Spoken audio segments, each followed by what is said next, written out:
ரூ. 1200 போட்டு இந்த பொருள நான் வர வச்சிருந்தேன். லாஸ்ட் டைம் நம்ப வந்து ஒரு ரைடு போகும்போது மும்பைக்கு நம்ப ஒரு ஜெல் பேட் வர வச்சிருந்தோம். அதே மாதிரி ஜெல் பேட் இப்ப இன்னொன்னு வர வச்சிருக்கேன். பிகாஸ் அது தொலைஞ்சு போச்சு. உண்மையிலே அல்டிமேட் லெவல்ல இருந்துச்சு. பட் நான் இத பார்த்து வர வச்சிருந்தேன். இதுவும் வந்து பார்த்தீங்கன்னா, சேம் அதே பிரைஸா தானே இருக்கு அப்படின்னு சொல்லிட்டு, கடைசியில பார்த்தா என்னுடைய வண்டி சீட்ல அது உட்காரவே இல்ல. அது மட்டும் இல்லாம இத பார்த்த உடனே எனக்கு தெரிஞ்சு போச்சு. இது ஜெல் பேட் மாரியே இல்ல. வெறும் ஒரு பிளாக் கலர் ரப்பர் மாரி தான் இருந்துச்சு. அதுவும் இல்லாம சீட்ல செட் ஆவல. ஸ்கூட்டிக்கு செட் ஆச்சு. மத்த வண்டிங்களுக்கெல்லாம் சூப்பரா செட் ஆச்சு. பழசு நான் வாங்கி வச்சிருந்தது தொலைஞ்சதால இது வர வச்சிருந்தேன். பட் ரூ. 1200 செம்ம ஒர்த்தா இருந்துச்சு. வேணும்னா நான் அத ட்ராக் பண்ணி விடுறேன். ட்ரை பண்ணி பாருங்க. லிட்டரலி இத வச்சு நான் பார்த்து போட்டுலாம் ஓட்டி பார்க்க போறதில்ல. பிகாஸ் மார்னிங்கே நான் இத வச்சு நார்மலா மேல உட்காந்து பார்த்தேன்.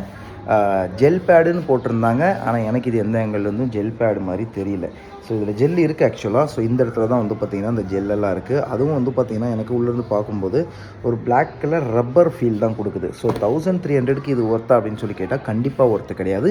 நான் ஒண்ணு வாங்கியிருந்தேன். ஒரு 8000 கிலோமீட்டர் வரைக்கும் அத நான் வந்து யூஸ் பண்ணியிருந்தேன். அது பெர்ஃபெக்ட்டா இருந்துச்சு. ஸோ அந்த ஜெல் பேட் இருந்துச்சுன்னா, உங்களுக்கு நான் டேக் பண்ணி விடுறேன். ட்ரை பண்ணி பாருங்க.